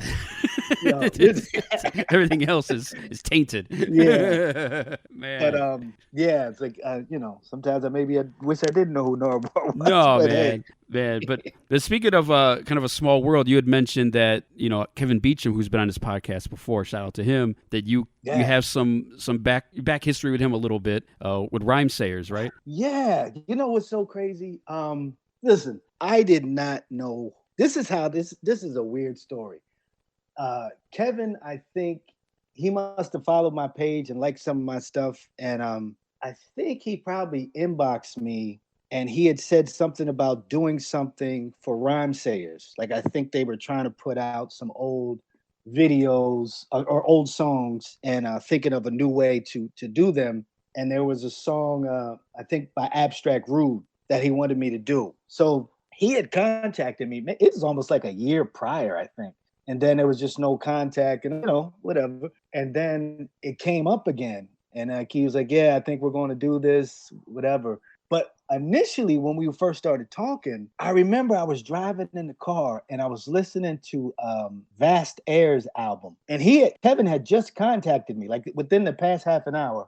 So I'm listening to Vast Air's album, and he shouted out this guy named Kevin Beecham. And I said, wow. So when next time I talked to Kevin, I said, yo, I really don't know who you are, but are you the same guy that Vast Air shouted out? He's like, yeah, I'm like, yo, this is crazy. I was like, say, wait a minute, who are you now? I was like, how did the universe work like this? How the universe work? And so Kevin reached out, obviously. Then we, I did this video. I don't even know if it's out. I don't. I know Abstract Rude like inboxed me the other day and said thank you, and so I didn't even ask him. I'm like, I want to be like, is it out yet? Or right. But but it's just I tell you, this hip hop world is small, man. It's like it is, man. Yeah, I put it this way: it's small when you're working with good people, like the good people. Go. Like, it's big when you got all these clowns, but when you're working with the good people, it's man, that's a good way to put it.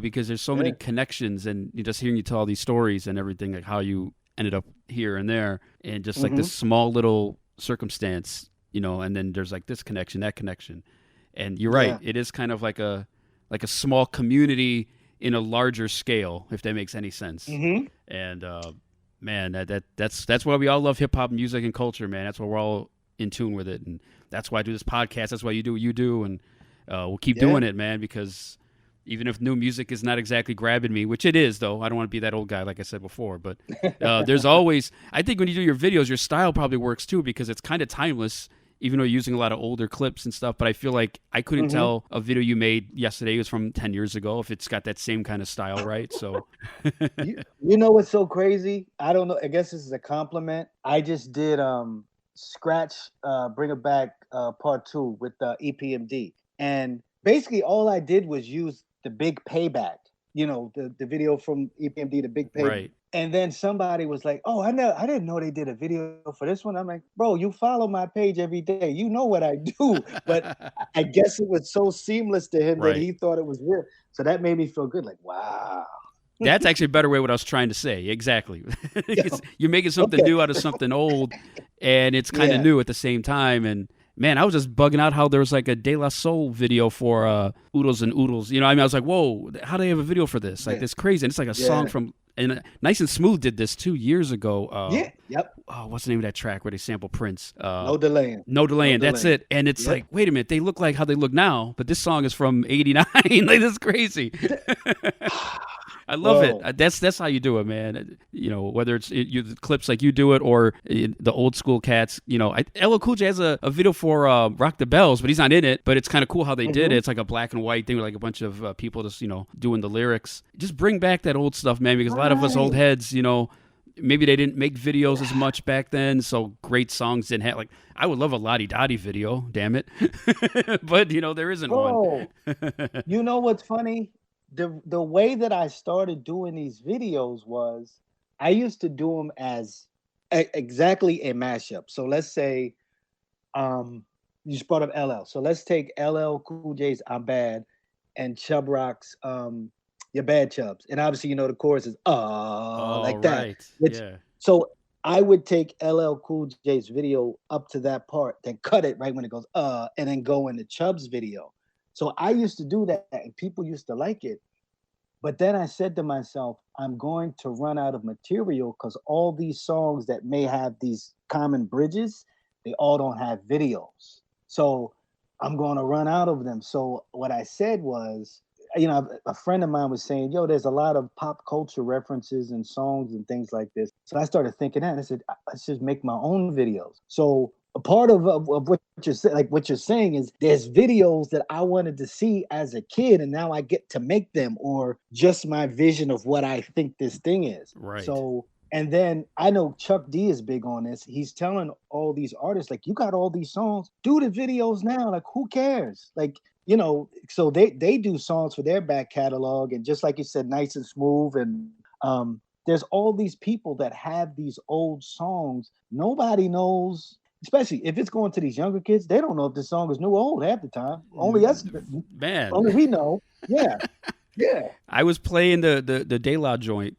where they had, like, in the video they have the pop-up shop for donuts and stuff, and my daughter is around. She knows who De La is. I'm raising her right. She knows who De La is, and she has no idea that's old. Well, the song is old. The video's not old, but as far as she knows, that's a brand new song, brand new everything. So that's what's great, man. I would love for these old artists to do that, because as long as they're still here and able to do stuff, I would love to see a lot more of that, because I think that's, and what you do is another way to supplement it. If they don't want to actually be in a video, fine. Let's get some clips and let's do something, then make it creative and do something fun with it. It's just about, I want to get your take on this. Like, how do you feel about, like you were just saying about hip hop being disposable, this type of thing. Like, I feel like we don't celebrate what we do enough. Like, oh man, I hear these people saying, "Oh, you're old, you should rap no more." I'm like, nobody's telling the Rolling Stones they need to quit. Ozzy just went out.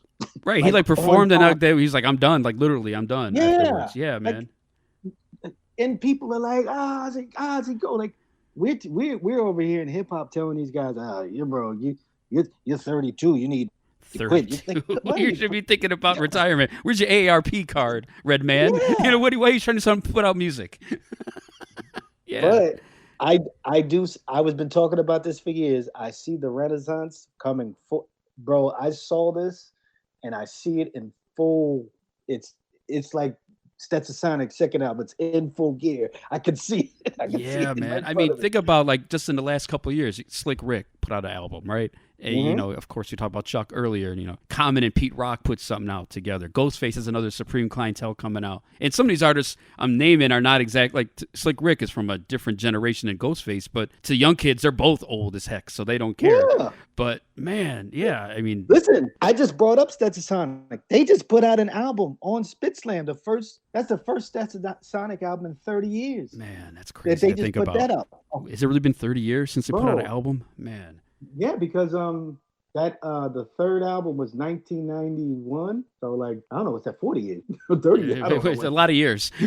I'm horrible with math. It's a lot of years, Bubba. It's a lot of years. a lot of years. But yeah, but getting back to what you were saying, I feel like, especially the 2023 with the 50 years of hip hop, I feel like a lot of it kind of rejuvenated a lot of not just the culture, but I think a lot of the older artists. And I went to that tour here in Chicago when it was like LL and Rakim and Dougie Fresh and Slick Rick, Common. I'm forgetting somebody was on that stage, and it's like watching all this like just history in front of me. I've seen all these acts before, but not all together at the same time. And I was like, man, LL's got a new album coming out. This is crazy. You know, Rakim just dropped something, and you know, of course, it's never going to be the same as it was in '86, '87, whatever. But man, just we gotta cherish and I don't know how to say it. Just keep these older artists. You know, if they want to work, I want to watch it. If they want to put something out, I want to hear it.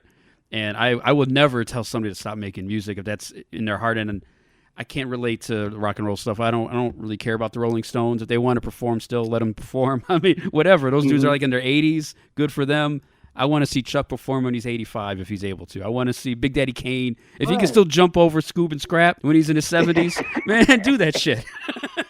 Yeah, but it's just weird to me. It's like I always say this to people. I felt with like hip hop, we were sold a bill of good that when we got to like our 30s, we like, especially for me, like I was supposed to listen to R&B or something. Like it was supposed to just you're supposed to switch, right? Yeah, when you got to a more sophisticated age, right? You're holding like a glass of champagne and listening to like Luther Vandross or something, and it was supposed to be some switch, and I think that because the music we are living in real time and everything was new, I think people believe that. So when you would have the new rappers, like even with the whole thing with the, you know, what kids are maybe doing now with trap and mumble rap and all that type of stuff, I felt that, especially with trap, you would get a album or hear a new song from somebody, or I'm not saying he did this, but say there's a new Big Daddy Kane song. It's like, it's over a trap beat. I'm like, Kane, I don't want to hear this. I don't want to hear you do this. Right. But now I feel like, you know, you don't have to do that. And I think that they were competing for the same space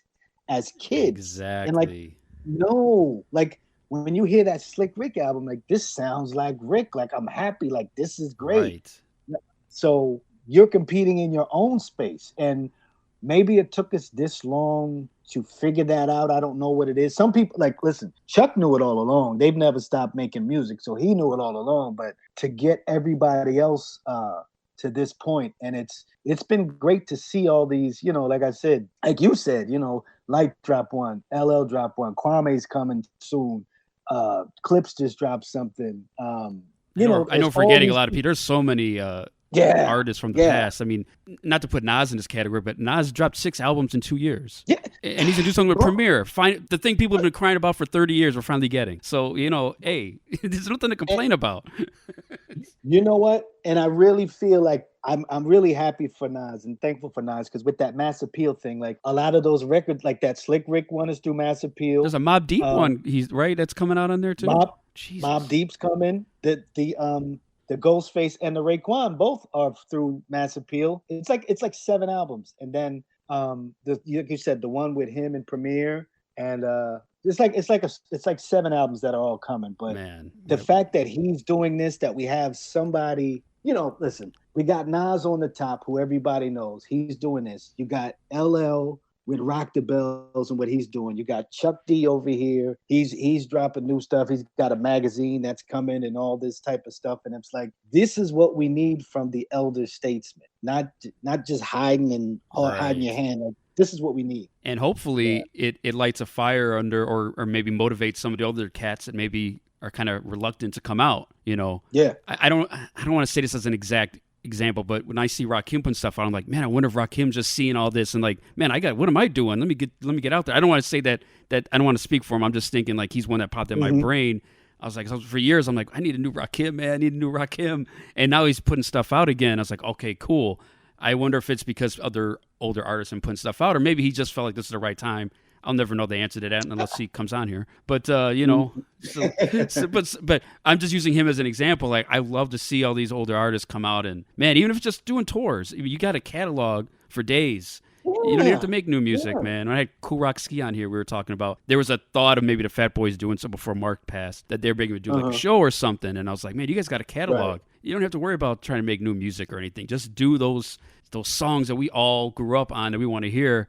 And that's all we want to hear, man. That's enough for me. Bro, that resonates with what you're just saying. Is when I was listening to the episode you did with Chill Will, and he was saying how Chubb Rock was down, and he's the one that said, yo, these people want to hear this, and he booked them, and now you see Chubb Rock all over the place doing shows. Like, see, these people want to hear this music. Yeah, we're not going anywhere. I mean, we're here. I'm not listening to, Drake. I mean, no, I don't even know who to say. I don't know who's the top spot. I have no idea. Little Uzi Vert. Right. Whatever the person's name is. I mean, and no disrespect, do your thing. Yeah. But I'm happy over here, and you guys do your thing over there. And yeah, man, it's we can talk about this stuff all day, but let heads know, first of all, where they could find you and all the stuff you do. I mean, you got 2 podcasts, and maybe there's another podcast I forgot to mention, but you've got so much stuff that you're doing. I know there's stuff on YouTube. Let heads know where they can follow you on Instagram and all the places that you are foundable. There's another word we just made up. Foundable. That's going to be the second album. The second album going to be foundable. Okay, so I got to break down all this stuff. So if you're interested in some cool video mashups, like something you might have seen in some of your childhood versus a song that's out, go to @Ultramag7, which is ULTRAMAG 7, kind of like the group Ultramagnetic, but Ultramag7. Oh man! And follow the page. It's a lot of cool stuff. So that's that. As far as that, every Tuesday on YouTube on Channel 0, which is the home of Public Enemy, I'm a co-host on It's C-Doc Again. So it's me, C-Doc, Jennifer, Jenny, Flatline. Sometimes Chuck D pops in, and we talk with the who's who of hip hop. Actually, I think next week is our 200th episode, and we're supposed to have Ice-T, which is crazy. That's crazy. Yeah. So so there's that. You can watch that every Tuesday, and then on Sundays, my main man, DJ Sobuck, he plays a mix of the guests that we're going to have on Tuesday. So you can check out that live mix. And Sobuck's a dope DJ. What else I got? If you go on YouTube, if you go on YouTube, you can find the old podcast I used to do called People's Distinctive Travels. Hopefully at some point we'll revamp that up, but you can find that on YouTube. I took that off streaming, but we've had we talked about the episode with Divine Styler, got King of Chill, El Gant, whole bunch of who's who with rappers. The current podcast I have is the Prospective, which is a live event in Philadelphia. So if anybody's listening in the Philadelphia area, Jersey, Delaware, whatever, we're there every month downtown in Center City at the Cobber Pass Pub. And we interview a who's who. My man Kata Ranks will be on the turntables. I interview the people. We record it, and then we put it back out as a podcast. There's food. There's drinks. You can just, like I said, we're trying to get the older folks in there. You can just have a nice, Bring your lady. Bring your kid. Bring your kids in there.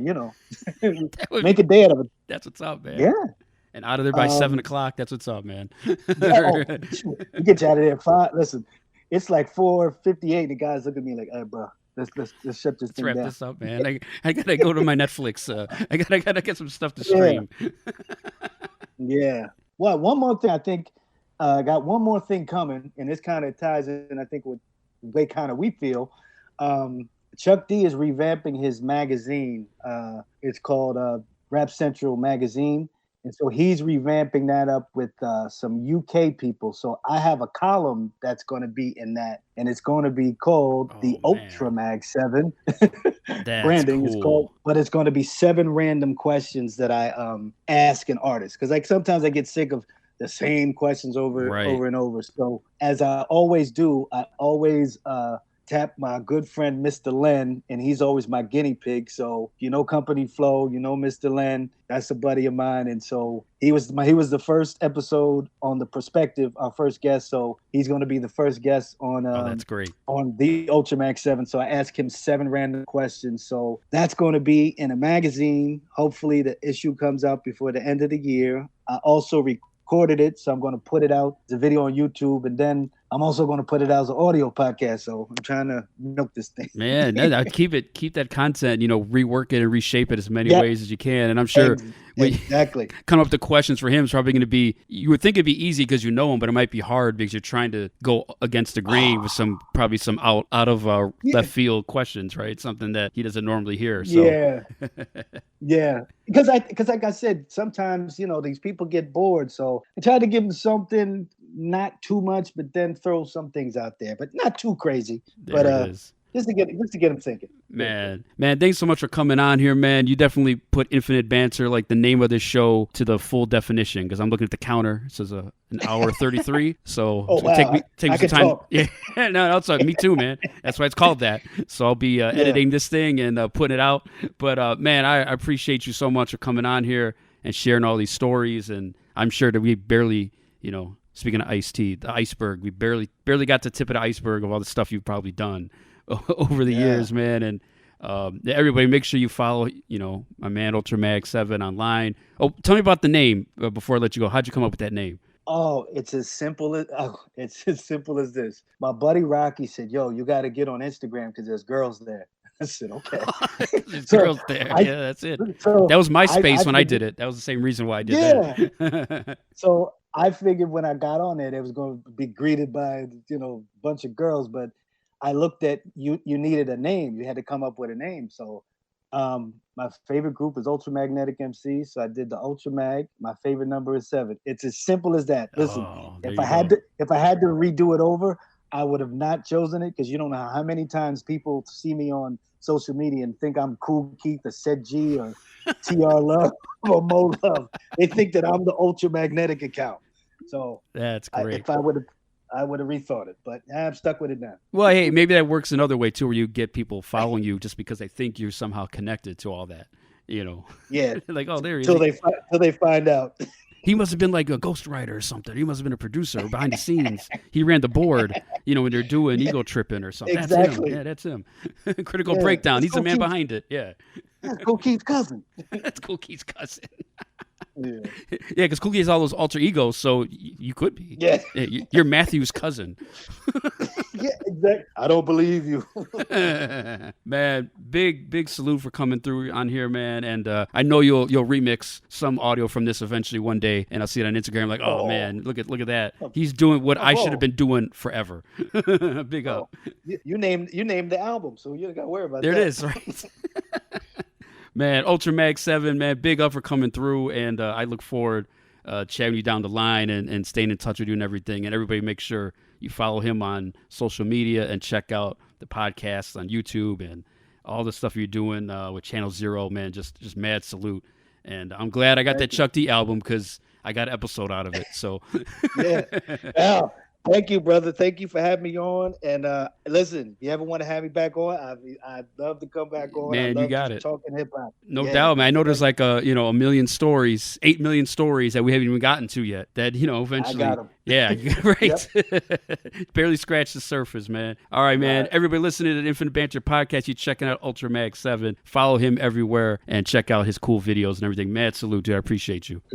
Big salute to Ultra Mag 7 for coming on the podcast here. Man, it was a lot of fun talking with him, and I know that there's way more that we could have done. That's like 90 minutes right there. He could have easily done 2 to 3 hours of stuff. But there is a lot of stuff that we were talking about that I started writing notes on, and I want to kind of reflect on a few of them. We were talking about wrestling and, kind of doing the moves yourself. I used to do this outside, back in the mid-'80s in Rogers Park, north side of Chicago area. There's a couple things we used to do. After we watch Saturday wrestling, we go outside. That's kind of the routine. You watch cartoons, then you watch, wrestling, then you watch Soul Train, then you go outside. That was my thing on Saturdays. So we go outside and, I would try to do the moves to these kids, I remember I DDT'd a kid. That's the Jake the Snake Roberts move. I DDT'd him and his head hurt. I was like, oh, don't tell your mom, man. It's all right. Just shake it off, rub some dirt on it, whatever. And we used to put sticks in 4 corners and tie a rope around it, call it a ring. It was just nuts, man, that we were doing this stuff on grass.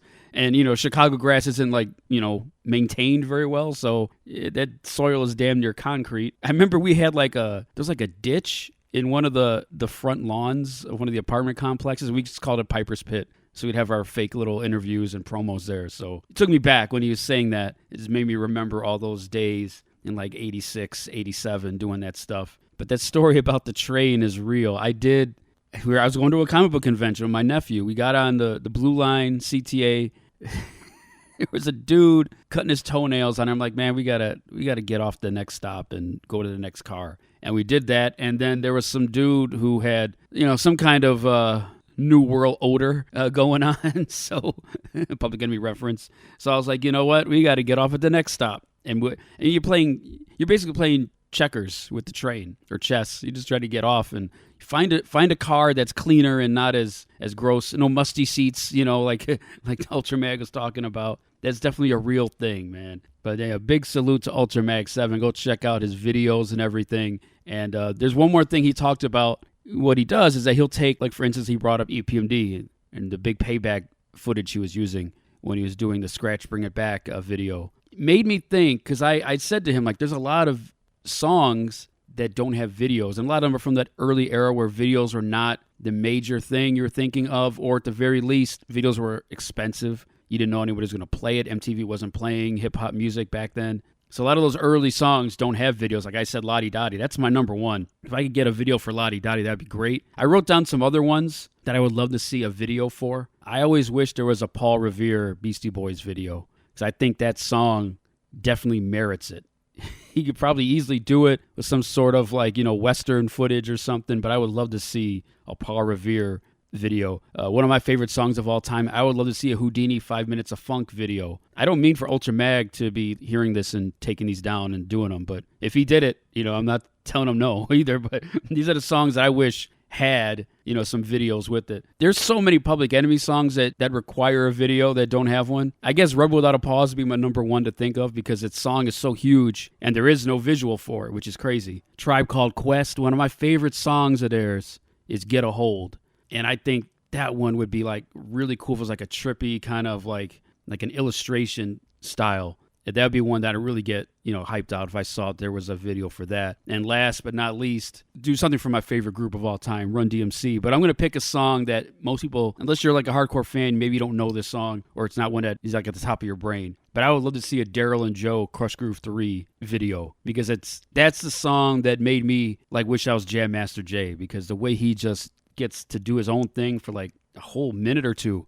At the end, a lot of albums back then, they would let the DJ get a track. But this one, Jay just got loose, man. And I just love that record. Man, it's one of my favorite songs of all time, and especially one of my favorite Run DMC songs. So there's a few ideas there. Let me know if you got any songs you wish had a video as well. But shout out to Ultramax 7. Definitely follow him. Check him out. He does his thing with videos, and he is one of a kind. So definitely salute to him. Let's go ahead and wrap this thing up. The Infinite Banter Podcast. Hey, yo, what's going on? It's your man, DJ Lord Jazz from the world famous Lords of the Underground. Right now, you're tuned in to the Infinite Banter Podcast with my homie always hitting you one time, making it funky, DJ Soundwave. Let's go.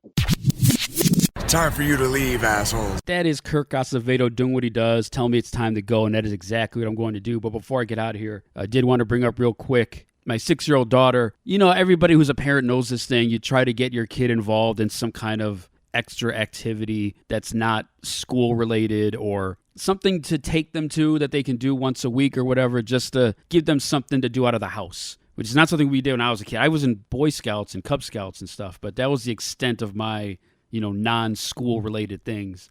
But so I don't even know if brownies were Girl Scouts, do they still exist? I know they sell cookies all the time, but do they go do the things that Girl Scouts used to do? I have no idea. besides selling cookies in front of like, Jewel or whatever.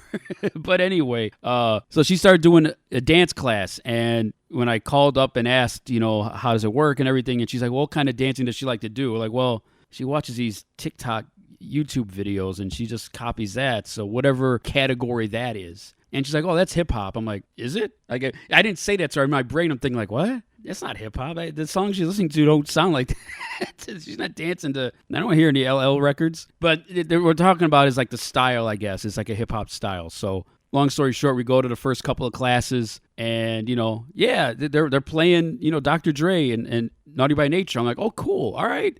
This sounds like some hip hop stuff. I can get into this. But the first time they were doing it, I noticed they didn't have the radio edit. So they're playing, the next episode, Dre and Snoop or whatever. And I'm like, is anybody going to walk over to that laptop and click on the right version? Because I hear a lot of stuff in this song that I don't think you should be hearing. And then they play Juicy by Biggie. And, I forgot. Sometimes you hear these songs that have been part of your life so long, you forget that there are some bad words in them. And Juicy's not one of those that pops up in my head. It's like, oh, there's a lot of bad words in it. And as soon as it comes on, I'm like, oh, yeah, now parts. Oh, hey, can somebody get over there and hit that laptop, hit that space bar, whatever you got to do, move on to the next one.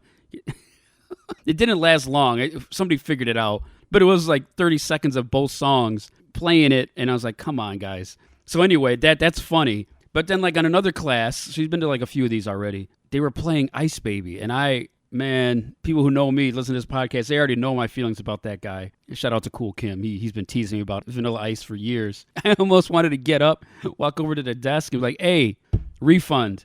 Give me my money back. You do not play this around me or my daughter, and this cannot be called a hip-hop class if that song's playing. Thankfully, they only played it for, like, a verse, and they moved on from it.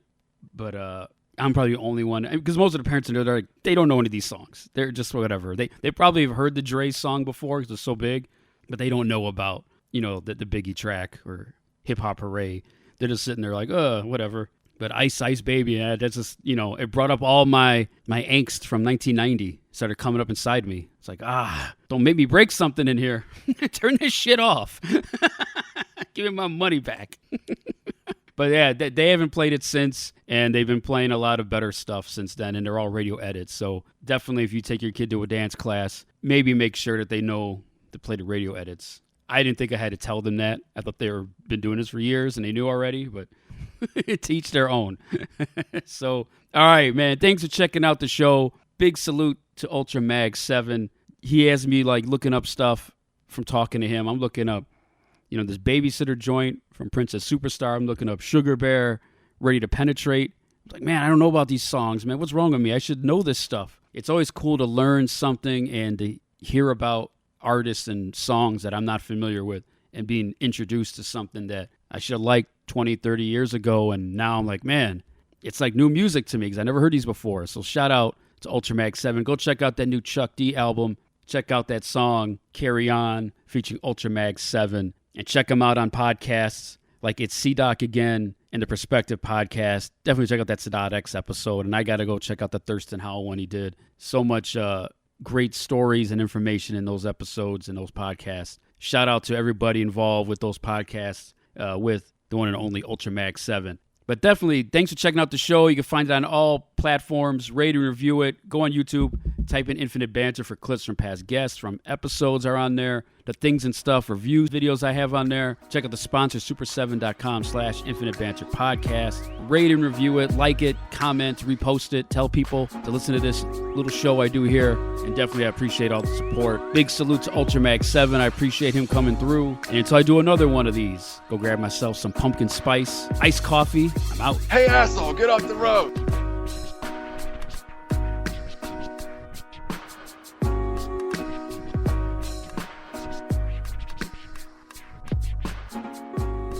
Being on the Infinite Banner with my man Mark has been a pleasure.